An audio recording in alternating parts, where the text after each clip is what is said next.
जय Sai Ram everyone, welcome to echoes of Shirdi. आशा करती हूँ साई कृपा से आप सब बहुत बहुत अच्छे होंगे।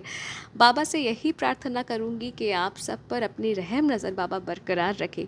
आज आप सबको ना एक बहुत ही सुंदर सा इंटरेस्टिंग सा साई अनुभव सुनाऊंगी, पर उससे पहले मेरे साई परिवार के कुछ प्यारे प्यारे सदस्य हैं जिन्हें मुझे जवाब देना है। नथिंग सीरियस, पर काफ़ी सारे डिवोटीज़ मुझे अक्सर मैसेज करते हैं और रिक्वेस्ट करते हैं ये कह के कि दीदी आप अपना अनुभव क्यों नहीं शेयर करती, बाबा के साथ आपका जो भी एक्सपीरियंस है आप क्यों नहीं शेयर करती। तो मैं यही कहना चाहूँगी कि एक्सपीरियंस तो बहुत सारे हैं, आए दिन बाबा लीला करते हैं, बहुत सारे अनुभव हैं। पर ये भी सच है कि रोज़ बहुत सारे अनुभव आपसे भी मुझे रिसीव होता है, बहुत सारे अनुभव। और मुझे लगता है कि आपके अनुभवों को पहले अपलोड करना चाहिए, पहले सबके साथ शेयर करना चाहिए।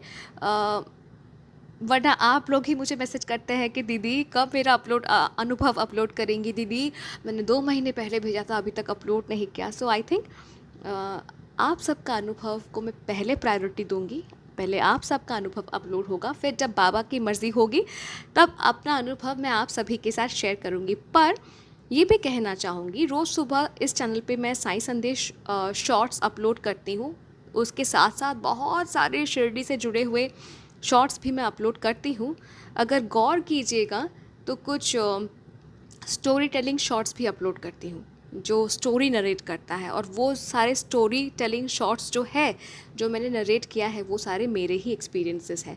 तो अगर मेरे एक्सपीरियंस के बारे में सुनना चाहते हैं, जानना चाहते हैं, तो शॉर्ट्स को जाकर एक बार स्क्रॉल कीजिए।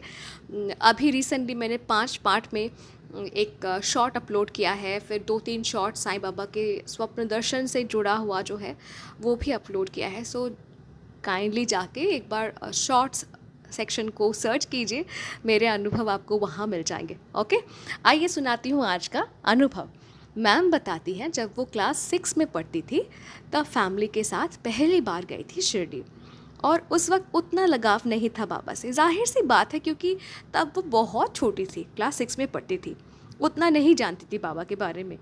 पर जैसे जैसे वो बड़ी होती गई और शिरडी वाले साईं बाबा जो बहुत फेमस गाना है, ये गाना सुनती तो उनका ना नेचुरली बाबा के प्रति आकर्षण लगाव बढ़ता गया। 1997 में इनकी शादी हुई और फिर मैम गई अफ्रीका, वहाँ 21 साल तक रही। पर वहाँ ना वॉर होने के वजह से उन्हें इंडिया वापस लौटना पड़ा। मैम बताती हैं जब वो छोटे बेटे के गर्भ में होने के दौरान थी, 3 और 4 मंथ्स चल रहा था इनका, इनकी मामी सास ने ना साईं बाबा से मन्नत मांगी थी। तब इनका बड़ा बेटा बस 3 साल का था। उस वक्त मैम अपने हस्बैंड के साथ गई थी शिरडी। ये बहुत साल पुरानी बात है, साल 2003 की। मैम पहली बार शिरडी गई थी जब वो क्लास 6 में पढ़ती थी, उसके बाद डायरेक्ट शिरडी जाती है 2003 में। सो गैप काफ़ी ज़्यादा था। जब मैम शिरडी पहुंची तो वहाँ ना बहुत बड़ा लाइन था। मैम और सर दोनों बहुत टायर्ड थे क्योंकि गुजरात से बाय रोड यानी कार ड्राइव करके वो शिरडी गए थे। साथ में बड़ा बेटा जो सिर्फ 3 साल का था, वो बहुत थक चुका था। सर भी बहुत थक चुके थे, तो क्या सर क्या करते हैं ना, अपने बड़े बेटे को लेकर वो होटल चले गए। मैम भी बहुत टायर्ड थी, पर वो डिटरमाइंड थी कि जब इतने साल बाद आई हूँ, इतनी दूर पहुँच गई हूँ, लाइन में खड़ी हूँ, तो साईं बाबा के दर्शन मैं करके रहूँगी, बाबा से मैं आशीर्वाद लूँगी। 4 घंटे तक मैम लाइन में वेट करती रही और सडनली उनको फील हुआ कि वो ब्लीड कर रही हैं और वो डर गई क्योंकि वो अकेली थी। पर उनका ना विश्वास था कि उनके साथ जो भी होगा अच्छा ही होगा। तो बहुत सबूरी के साथ वो लाइन में वेट करने लगी। बहुत वेट करने के बाद फाइनली वो समाधि मंदिर पहुंची। मैम बताती हैं कि 2003 में सिर्फ एक लाइन होता था। आज जैसे हम जानते हैं कि एक लाइन बाबा के लेफ़्ट साइड से होकर निकलती है, एक लाइन बाबा के राइट साइड से होकर निकलती है और बीच में से दर्शन करके भी लोग जाते हैं। तो तब ऐसा ना नहीं था। तो हुआ यूँ कि सडनली पीछे से इतना धक्का आया, मैम सीधा जाके बाबा के समाधि से टकराई। इनका सर टकराया बाबा के समाधि से और उसके बाद वो कम्प्लीटली ब्लैंक हो गई। और वो देखती है कि एक बहुत ब्राइट वाइट लाइट यानी तेज़ प्रकाश, और उस प्रकाश के बीच में इन्हें साईं बाबा के दर्शन हुए। बाबा सफ़ेद कफनी पहनकर इनके सामने आए और कहा, चिंता मत करो, मैं हूँ तुम्हारे साथ, तुम्हारे हर कदम पर, बिल्कुल डरो मत, मैं तुम्हारे साथ हूँ। अब इनको समाधि मंदिर में ये क्विक विजन मिला और वो ना ब्लैंक हो गई कि क्या हो रहा है, ये क्या मैंने देखा, क्या ये कोई चमत्कार है, ये हुआ तो हुआ क्या। वो पूरा ब्लैंक हो गई। तो समाधि मंदिर में इनको विजन मिला। विजन यानी क्या, आप कुछ कल्पना नहीं करते, आप किसी छवि को कल्पना नहीं करते, फिर भी आपके आँखों के सामने, चाहे आँख खुली हो या बंद हो, आपके आँखों के सामने रैंडम इमेजेस फ्लैश करते हैं, ठीक है।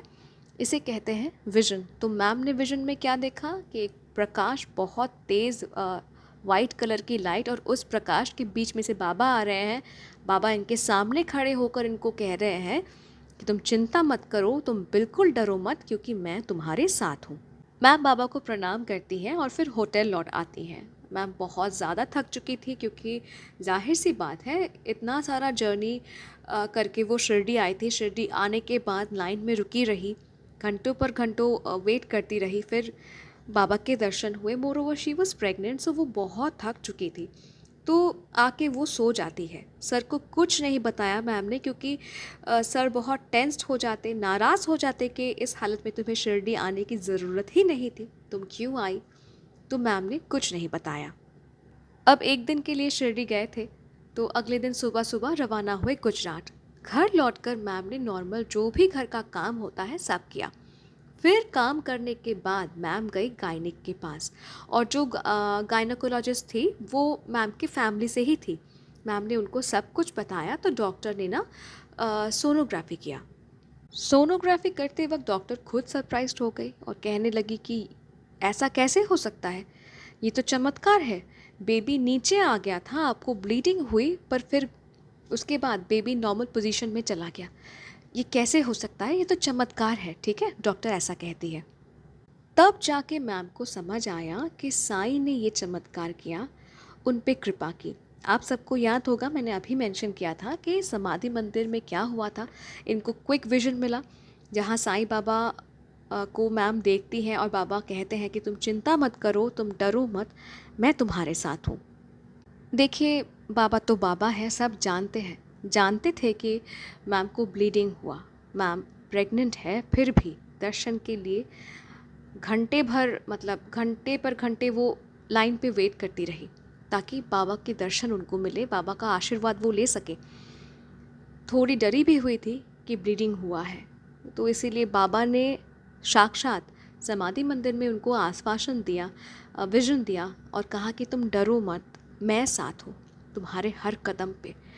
तो देखिए बाबा ने क्या चमत्कार किया। तो बाबा वादे के बहुत पक्के हैं, कभी भी झूठा वादा बाबा नहीं करते। अगर बाबा ने आपको कुछ अश्योरेंस दिया है, कुछ प्रॉमिस किया है, तो वो तो सच होना ही है, ठीक है। बट आपको भी वो विश्वास रखना है बाबा पर, जैसे मैम का विश्वास था कि जो होगा मेरे लिए अच्छा होगा।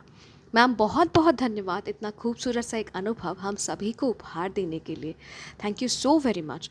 और मेरे साईं परिवार, अगर अनुभव अच्छा लगा तो प्लीज़ लाइक कीजिए, शेयर कीजिए, सबके साथ साईं महिमा बांटिए। अगर आप साईं महिमा भी प्रचार कर रहे हैं ना, तो इससे आप साईं सेवा ही कर रहे हैं, तो साईं महिमा को शेयर ज़रूर कीजिए। अगर अपना अनुभव मेरे साथ बांटना चाहते हैं तो आप मुझे ईमेल कर सकते हैं, इंस्टा पे डायरेक्ट मैसेज कर सकते हैं, या फिर मेरे व्हाट्सएप नंबर में भी आप मुझे मैसेज कर सकते हैं। कॉन्टैक्ट डिटेल्स डिस्क्रिप्शन पे दिया हुआ है। और अगर अभी तक जुड़े नहीं हैं मेरे साईं परिवार के साथ, यानी चैनल को अगर अभी तक सब्सक्राइब नहीं किया है, तो प्लीज़ कर लीजिए। मिलती हूँ बहुत जल्दी एक नए साईं अनुभव के साथ। टिल देन, जय साईं राम।